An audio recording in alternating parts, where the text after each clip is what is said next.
The first time I heard him laugh, I thought, God, I hate that sound.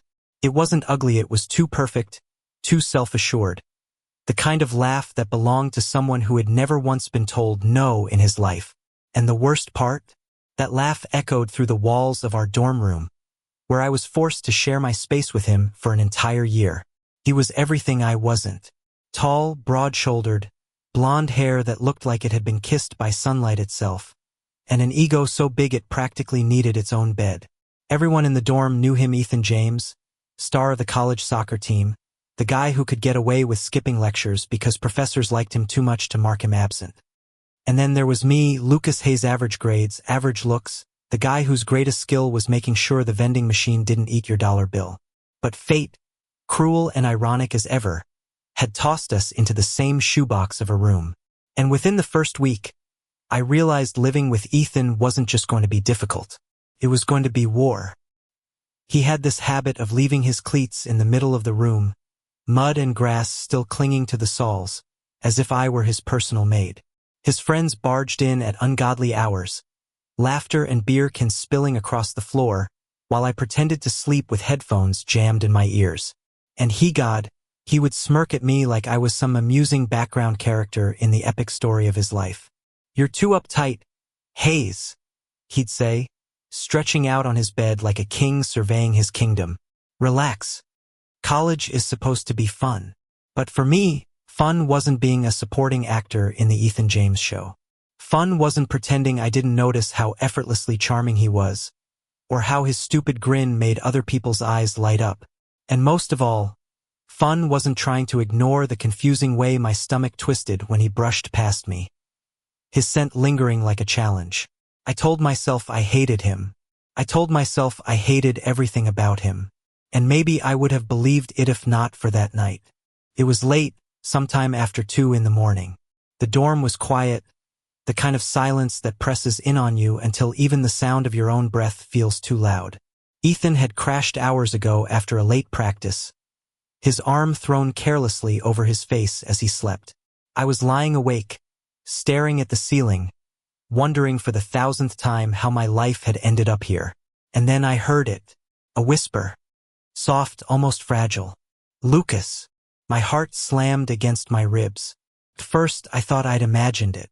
But then it came again, slower this time, his lips shaping my name like it was something forbidden. "Lucas." I froze, every nerve in my body sparking to life. He wasn't awake, I could tell by the steady rhythm of his breathing, the way his chest rose and fell. He was dreaming and saying my name. I lay there, paralyzed, listening to him murmur words I couldn't make out, his voice low and aching. And in that moment, something inside me cracked. All the walls I'd built, all the excuses I'd clung to, shattered beneath the sound of my name on his lips. Because no matter how much I told myself I hated him, no matter how hard I tried to bury it, the truth was clear. I didn't hate him. I was falling for him. The next morning, I couldn't look at him the same. He strutted around the room as usual, towel slung over his shoulder, droplets of water running down his neck. His smile was easy, arrogant, the kind that made people forgive him before he even did anything wrong. But I couldn't forget. I couldn't forget the way his voice had trembled in sleep, or how vulnerable he had sounded when he said my name. That version of him, the one stripped of ego, stripped of bravado, felt like someone I wasn't supposed to see. Someone real. And I hated myself for wanting to see more. "Dude, you're staring," he said suddenly, snapping me out of my daze. He tossed his towel onto his bed and smirked at me, eyes glinting with mischief. "What, jealous of the abs?" I rolled my eyes so hard it almost hurt. "Please, I've seen better on posters at the gym." But my voice betrayed me. Too sharp, too defensive. And his smirk widened, like he just uncovered some secret I hadn't meant to give away. From that day on, everything between us shifted. I noticed things I'd ignored before, the way he bit his lip when he was concentrating, the quiet hum he made when he was bored, the rare moments when his mask slipped and exhaustion crept into his eyes. I told myself it didn't mean anything, that it was just my imagination. But deep down, I knew better. And worse, I was starting to think he knew it too. Days blurred into weeks, and the tension between us thickened. It wasn't just annoyance anymore. It was something heavier, charged, like a storm building in the distance. Every glance felt loaded, every word sharpened. And then came the night everything changed. It was pouring outside, the kind of rain that drowned out even your own thoughts. I was curled up on my bed with a textbook, pretending to study, when the door slammed open and Ethan stumbled in, soaked to the bone. His jersey clung to him, water dripping from his hair, his expression raw in a way I'd never seen before. He didn't say a word, just stood there, chest heaving, staring at me like I was the only thing holding him together. And for once, I didn't have the strength to look away. The rain beat against the window in relentless sheets, the sound filling every corner of the room. Ethan stood there, dripping onto the carpet, looking like someone who had run straight through a hurricane and barely made it out alive. His usual swagger was gone. The smirk, the easy confidence, all of it had been washed away. I'd never seen him like that before. For a long moment, neither of us spoke. My textbook lay open in my lap, my eyes fixed on him as if he were some puzzle I'd never be able to solve. His chest rose and fell with each heavy breath, and his knuckles were white where his hands clenched at his sides. Finally, I broke the silence. "What the hell happened to you?" He didn't answer right away. He just shook his head, water spraying from his hair like a dog that had been caught in the rain. His jaw tightened, his lips pressed into a thin line. "Practice went late," he muttered. His voice was low, rough around the edges. "Then coach decided to keep us running drills in the downpour. He doesn't care if we collapse. Winning's the only thing that matters." It was the first time I'd ever heard him talk about soccer without that stupid gleam of pride in his eyes. He looked exhausted, defeated, something twisted in my chest. "Well," I said carefully, closing the book on my lap, "maybe you should. Take a shower before you catch pneumonia." He gave a short, humorless laugh. "Why do you care?" The words cut deeper than they should have. My throat tightened, and for a second, I couldn't breathe. Because he was right, I'd spent weeks pretending I couldn't stand him, pretending his presence was nothing but a nuisance. But in that moment, seeing him stripped of all the armor he wore in front of the world, I realized how fragile that pretense really was. I lied. My voice cracked just enough to betray me. His eyes flicked to mine, sharp and searching, as if he could see straight through me. Then, without another word, he walked past me and into the bathroom. The door clicked shut behind him, and I sat there in the dark, listening to the steady hum of the shower, my heart pounding so hard I thought it might burst. When he came back out, steam followed him into the room, his blonde hair damp but clean, his jersey replaced by a simple gray t-shirt and sweatpants. He looked softer somehow, less untouchable. And maybe it was the rain, or maybe it was the way my name had fallen from his lips that night, but I couldn't stop watching him. He noticed, of course. Ethan always noticed. "You're staring again," he said, his voice lighter this time, almost teasing. I rolled my eyes and pulled my blanket up to my chin. "You wish." But we both knew it wasn't that simple anymore. The storm outside raged on, but the room felt smaller, quieter, as if the walls themselves were holding their breath. Ethan sat down on his bed, his eyes distant, fingers fidgeting with the edge of his blanket. "Lucas," he said suddenly. My name on his tongue sent a shiver down my spine. "Do you ever feel like, no matter what you do, it's never really enough?" I blinked, caught off guard. "What do you mean?" He hesitated, then let out a long sigh. "Everyone thinks I've got it all together. Soccer, friends, grades. Hell, even girls throwing themselves at me. But it's all just," he broke off, shaking his head. "None of it feels real. None of it feels like me." For the first time, I didn't see Ethan James, the arrogant golden boy. I saw a 19-year-old kid drowning under the weight of expectations he never asked for. "I don't know who I'm supposed to be anymore," he admitted quietly. Something inside me softened, a piece of me I tried so hard to keep hidden. "You don't have to be anyone but yourself," I said before I could stop myself. "Even if the world expects something else. Even if it scares the hell out of you." His gaze lifted to mine, and for a moment, the air between us shifted. It wasn't filled with annoyance or rivalry anymore. It was heavy with something else, something dangerous, something I couldn't name. "Sometimes I think you're the only person who sees me," he whispered. I didn't know what to say to that. My throat was dry, my mind spinning. Because the truth was, he wasn't wrong. That night, I barely slept. I kept hearing his words, replaying them over and over in my head until they blurred with the sound of rain on the window. And somewhere in between the silence and the storm, I wondered if I was in more trouble than I realized. Because if Ethan James was letting me in, even just a little, then I knew I was falling faster than I could stop myself. The next few days were different. Subtle but different. Ethan still left his cleats out, still had friends over too late, still teased me whenever he could, but there was a softness now, a hesitation. Like he was testing the waters, seeing how far he could go before something cracked. One morning, I woke up to find a cup of coffee sitting on my desk. Ethan was lacing his sneakers, pretending not to notice my confusion. "Don't look so shocked," he said with a grin. "Consider it a peace offering. Or a bribe so you'll stop glaring at me." I took a sip. It was exactly how I liked it. That small gesture shouldn't have meant anything. But it did. Of course, not everything was simple. People noticed. His friends noticed. "Dude, what's up with you and your roommate?" One of his teammates joked as they passed me in the hall. "You two married yet?" Ethan laughed it off, but I saw the flicker of something in his eyes. Fear, maybe. Or guilt. And I couldn't blame him. Because no matter how close we were getting, no matter how much I wanted to believe this was something real, I knew the truth. Two guys. In a college where everyone was watching. In a world that still hadn't learned how to accept love without conditions. It wasn't going to be easy. The breaking point came a week later. We were in the room, him sprawled across his bed scrolling through his phone. Me at my desk trying to focus on an essay. The silence was comfortable, but my chest was tight, my fingers trembling over the keyboard. I couldn't take it anymore. "Ethan," I said, my voice steadier than I felt. "The other night, when you were asleep, you said my name." His phone slipped from his hand, hitting the floor with a dull thud.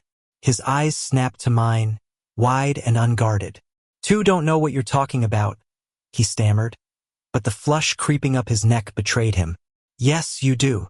My voice broke, the words tumbling out before I could stop them. "You said my name like it meant something, and I need to know if it did." The silence that followed was unbearable. His jaw clenched, his hands fisted in his blanket, his whole body tense like he was standing on the edge of a cliff. Finally, he whispered, "It did." The world tilted. My chest ached with something between fear and hope, my breath caught in my throat. But before I could speak, before I could even process it, he stood up, pacing the room like a caged animal. "You don't get it, Lucas," he said, his voice harsh, desperate. This can't, people would never let it go. My team, my family, everyone. They'd destroy me if they knew." "And what about me?" My voice cracked. "You think this is easy for me? You think I don't know what people would say? But you said my name, Ethan. You can't take that back." His eyes shone with something I couldn't name: fear, anger, longing, maybe all of it at once. "I don't know if I'm strong enough," he admitted, his voice barely audible. And in that moment, I realized something terrifying. Neither did I. Ethan stopped pacing, his hands gripping the edge of his desk so hard the veins in his arms stood out. His breathing was shallow, uneven, as if he'd just run a marathon. I sat frozen on my bed, my heart hammering against my ribs, waiting for him to say anything that would keep the floor from collapsing beneath us. But silence stretched between us like a knife. Finally, I broke it. "Then don't be strong. Just be honest." He turned to me slowly, his eyes flashing with something wild, something desperate. "You don't know what you're asking, Lucas. I'm asking you to stop hiding." My voice cracked, my hands trembling as I clutched the blanket. "I'm asking you to admit that what you feel is real, because it's killing me pretending it's not." The words hung in the air, heavy and terrifying. I'd never been so exposed in my life. My stomach churned, my chest tight, but I couldn't take them back. I didn't want to. Ethan's lips parted, but no sound came out. He looked at me like I just pulled the ground out from under him. For once, he had no smirk, no comeback, no shield. Just silence. And then, slowly, he crossed the room. Each step felt like an earthquake, shaking the air between us.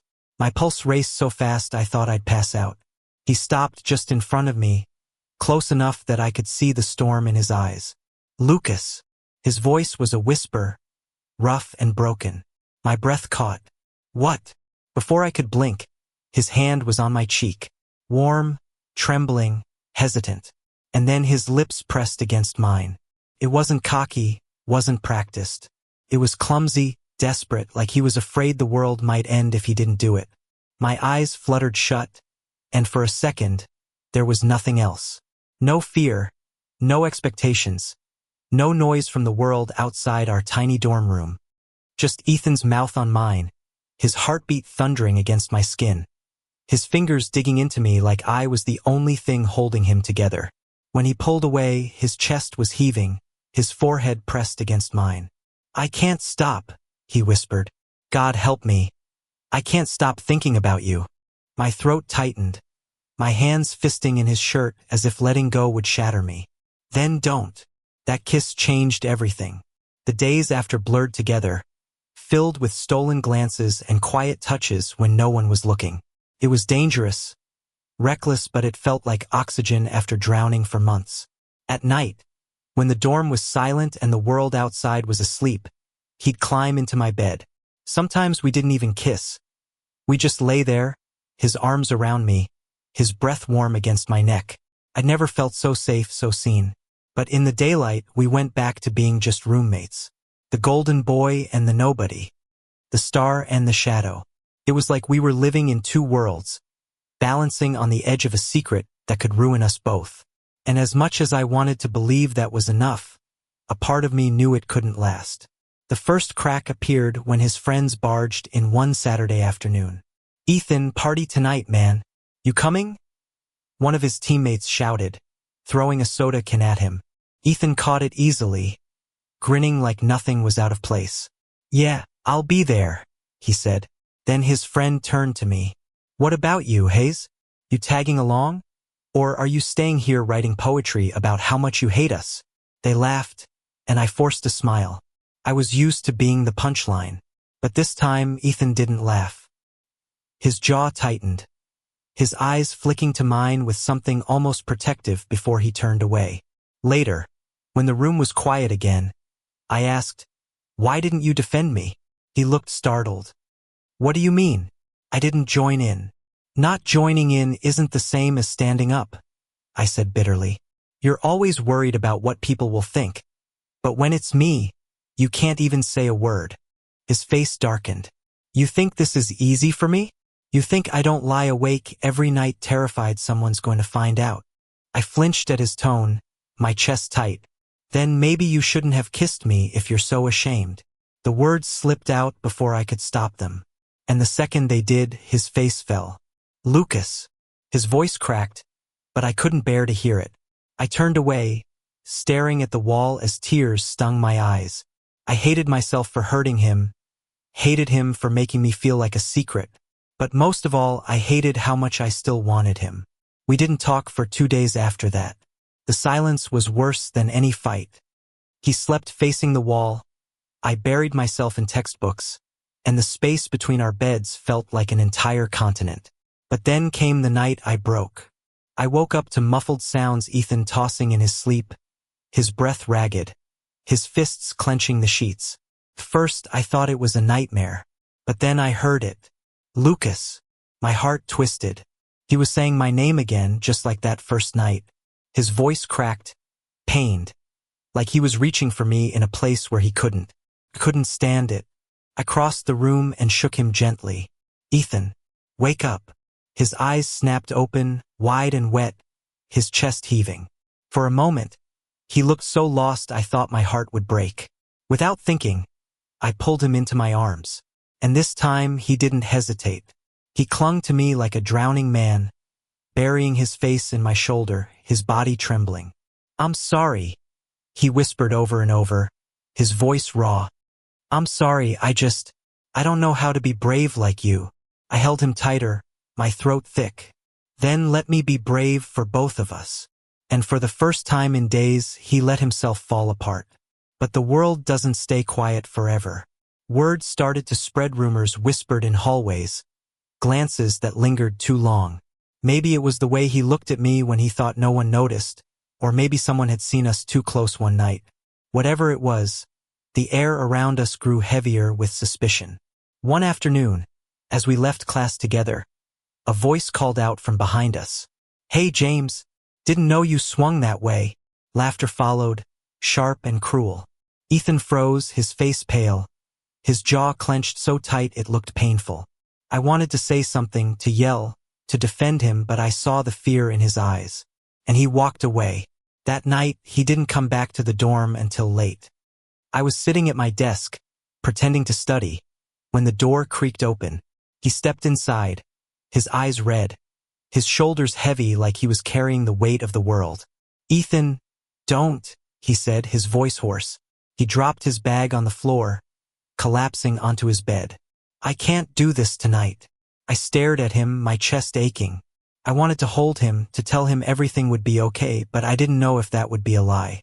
Because for the first time, I realized how easily fear could break us apart. And yet, despite it all, I couldn't let go. The next morning, I found him sitting on the edge of his bed, staring at the floor. He looked hollow, like a shadow of himself. "Ethan," I said softly, "talk to me." He lifted his head slowly, his eyes filled with pain. "I don't know how to be who I am when the whole world wants me to be someone else." I knelt in front of him, my hands on his knees. "Then be who you are with me. Just me. That's enough." His lips trembled, his eyes shining. And in that moment, I knew it wasn't the world that scared him most.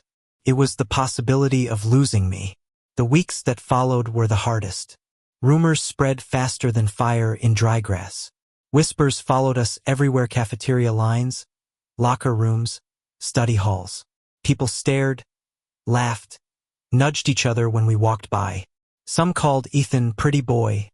Others spat words I'd rather forget. He tried to shrug it off at first, but I could see the toll it took. Every day he seemed to shrink a little. The boy who had once carried himself like the world was his to conquer, now walking as if every step cost him more than he could afford. I wanted to shield him, to scream at the world for tearing him down. But no matter how loud my heart screamed, the noise outside always seemed louder. One night, I found him sitting alone in the stadium bleachers long after practice had ended. The field lights cast long shadows, and his face looked carved out of stone. "You're going to catch a cold?" I said softly, climbing up to sit beside him. He didn't look at me. Maybe then I'd have an excuse not to show up tomorrow. I swallowed hard. "Ethan, I don't know how to do this," he said, his voice breaking. "I don't know how to live with everyone watching, everyone judging. I don't know how to carry it all and still keep you safe." Safe. That word cut through me sharper than any insult ever could. Because all this time, I'd thought he was ashamed of me. But the truth was, he was terrified of what the world might do to us. "You don't have to carry it alone," I whispered. His eyes finally met mine, and for the first time in weeks, I saw a flicker of hope. Small, fragile, but real. From that night, things began to change. We stopped hiding, not completely, not in reckless ways that would get us cornered, but enough. Enough to remind each other that this was real, that no amount of whispers could erase it. A brush of fingers when no one was watching. A smile held too long across the dining hall. Quiet nights where he held me so tightly I thought maybe, just maybe, we could survive this. But survival meant sacrifice. Ethan lost friends. Invitations to parties dried up. Some teammates kept their distance, their laughter colder than winter air. And yet, others surprised us. One evening after practice, his teammate Marcus jogged over. "Hey man," he said, scratching the back of his neck awkwardly. "Don't listen to the idiots. You play hard, you've got our backs on the field, that's what matters. The rest, who cares who you love?" Ethan stared at him, stunned, before nodding silently.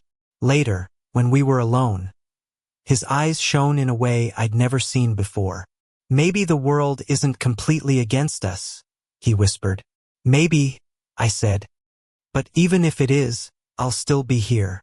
The real test came in the spring. The college hosted its annual sports banquet.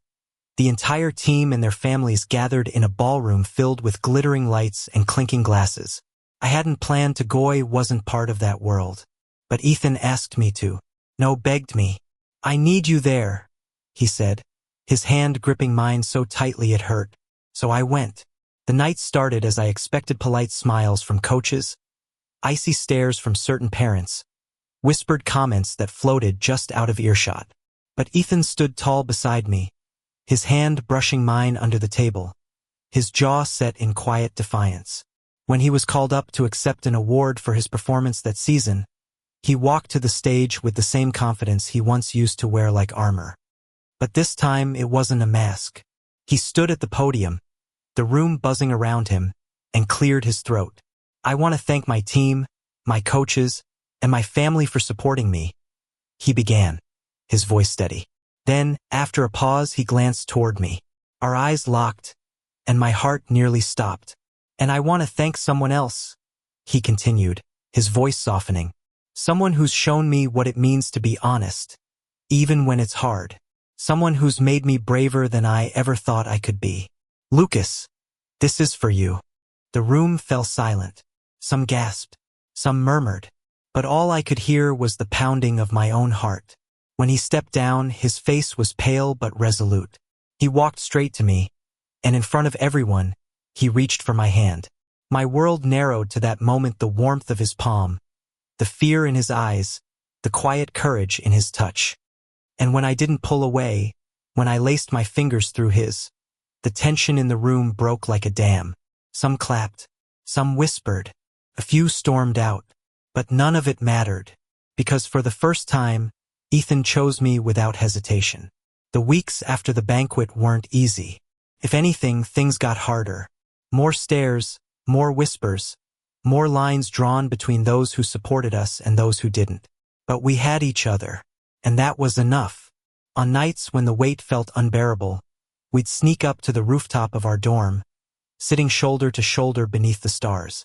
He'd rest his head against mine, his voice barely a whisper. "I used to think love was something you had to earn," he confessed one night. "Like a trophy you won if you played the part people wanted you to play. But with you, it just is. And that's the scariest and best thing I've ever known." I smiled, tears burning my eyes. "I used to think love wasn't meant for people like me.